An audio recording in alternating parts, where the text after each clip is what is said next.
Joe Lycett. Hello. Welcome to the picnic. Thank you. This is so lovely. You told me you were quite excited. I'm very excited. It's the most unusual place I've ever had an interview. Oh, it touched my heart that you're excited by our little setup. I mean, look at this display. I don't know if they can be seen by the cameras, but look at that. I mean, it's really worked on that.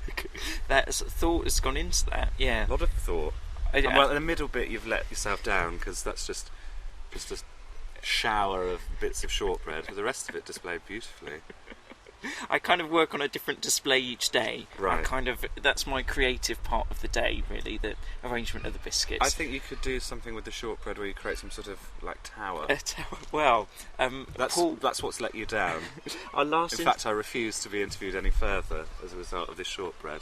Our last interview last year was Paul Foot, and he just grabbed the biscuits and just created some sort of sculpture out of it. And I was trying to talk to him, and I couldn't get anything. Paul Foot will do that. Yeah. Yes.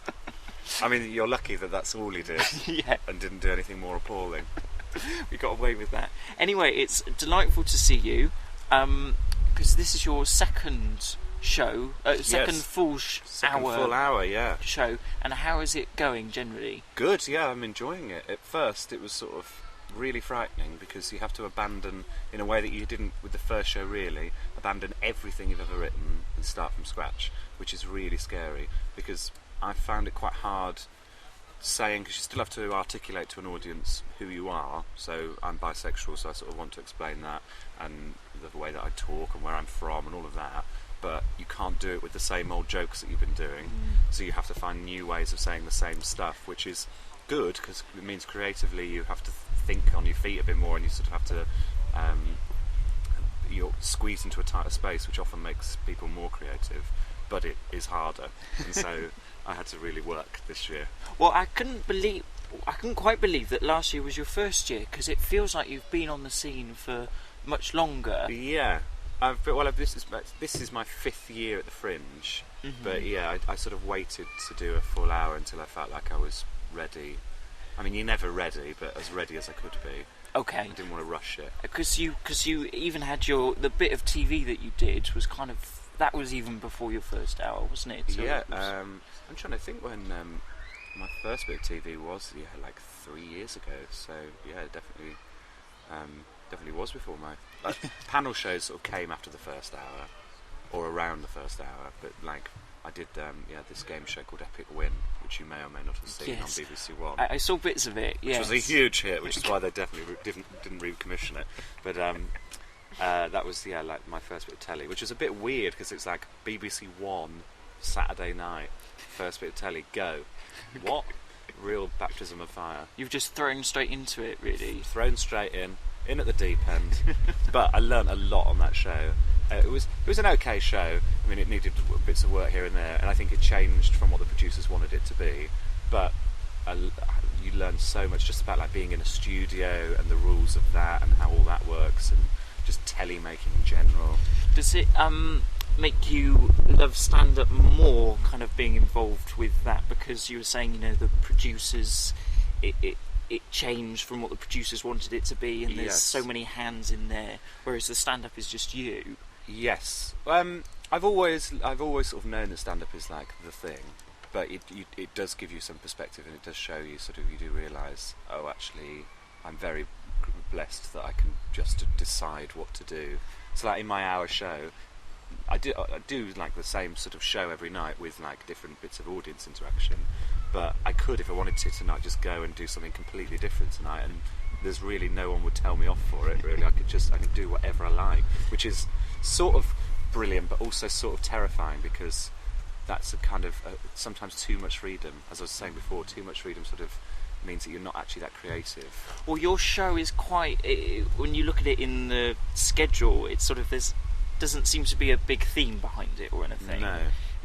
Is that something that you think about maybe doing one year to set yourself some boundaries? Well, I had the very first show I wrote, the hour show that I did last year, I started by writing to a theme because I thought that was sort of what you're meant to do. Thing to do. I didn't really know what I was doing, still don't. But I tried that, and it didn't. It was too restrictive, and I ended up sort of trying to shoehorn in bits of material that didn't link to the theme. but like try and explain that they did, and it was a waste of time. So what I did last year and this year is I just wrote about stuff that I wanted to write about, and then you do naturally see a bit of a theme emerge through it anyway, because you're writing it, it's you coming from you, so there is a natural theme that emerges, and then it's just finding the links between them, really. But I would, in the future, I would like to do like a proper themed show, but I need to get better as a writer, and the only way of doing that is just writing more and improving. Just sticking at it. Yeah. And I suppose it's working to that hour.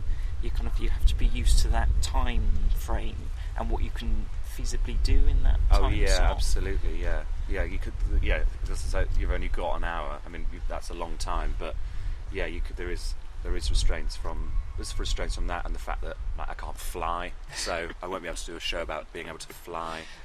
I'm not very good at magic, so it will just sort of have to be me saying things. So there are those restrictions, but there's quite a lot you can do within them. So there's never going to be any sort of juggling or You never know, because I do pride myself on the fact that I'm quite good at picking things up. So I'm really into rapping at the minute, and I'm trying to learn raps, and I'm doing them before the show as like vocal warm-ups as quickly as I can. So I'd quite like to learn some new skills. I'd quite like to learn French this year as well. This year, just be fluent in French by this time next year. And then finish, then do something else next year. Because I sort of think you just got to put the time and the effort in, haven't you? And I'm when I put my mind to something, I really do it. Mm-hmm. I saw you do some poetry one year. Oh yes, yeah, I did some poetry. Yeah, I used to do like stupid poetry, really dumb, like sort of stuff that is just convenient rhymes. Mm-hmm. Mm-hmm. It was never very clever. But it's not something that you'd maybe stick with a bit, or? Yeah, maybe in the future. People did like the poetry, actually. People remind me of it. Yeah. But yeah, maybe I'll do some more poetry. I'd forgotten I did it, to be honest. So yeah, great. Or music? Can you play?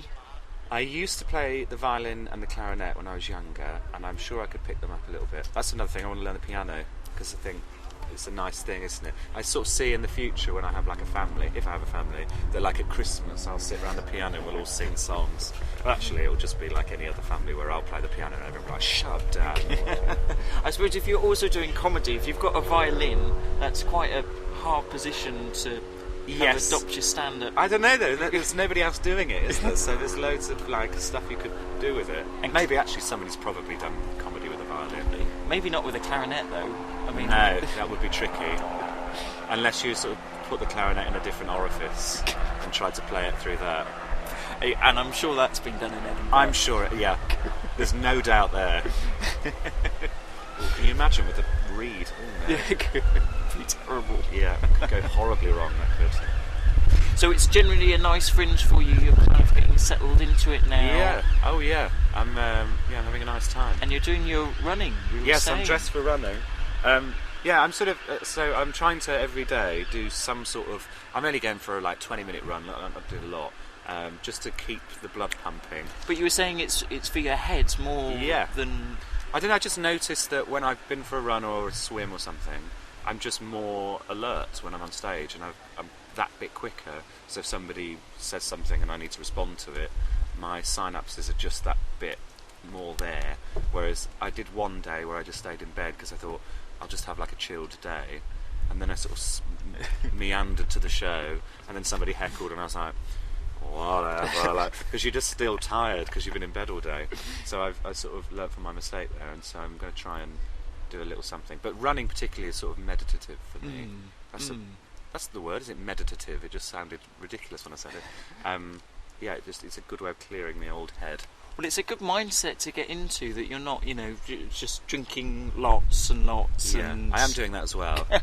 It's a good hangover cure as well, actually. A good run. At least you're kind of offsetting it. Yeah. Yeah. I'm offsetting the badness. I had 2 dirty burgers in one day yesterday. That is a thing. Food at Edinburgh can be a challenge. Well, I'm normally really good at eating well. Not here. Because as standard, for example, I said, can I have a battered sausage in fish and chip shop, and it was like £6 or something. And I was like, why is it £6? She went, oh, because it's 2 batter sausages. No, I just wanted the one though. That's why I asked for one. She was like, no, we don't do that here. It's 2. That is standard. Yeah, unbelievable. That's strange. Joe, just tell me where your show is. What's it called? It's called If Joe Lycett, Then You Should Have Put a Ring on It. Which is, yeah. Which I bet you were delighted with when Yes. you came up with. Well, I didn't actually. It was a friend of mine, a fellow comic called Jim Campbell, who came up with it. He was comparing at a show, and he introduced me to stage as that. I think I was like, that is brilliant. And yeah, so he came up with it. And the show is at 7. I can't even remember my own show. Is 7:15 at the Pleasance Courtyard. It's been a pleasure. Help yourself to a biscuit. Oh, thank you. Since we are at a picnic, and you need energy for your run. Yeah, I might have well. that small bit of shortbread to give me that little bit of extra sugar Just to a push little- me through. Cheers. A little bite. Thank you so much. You're very welcome.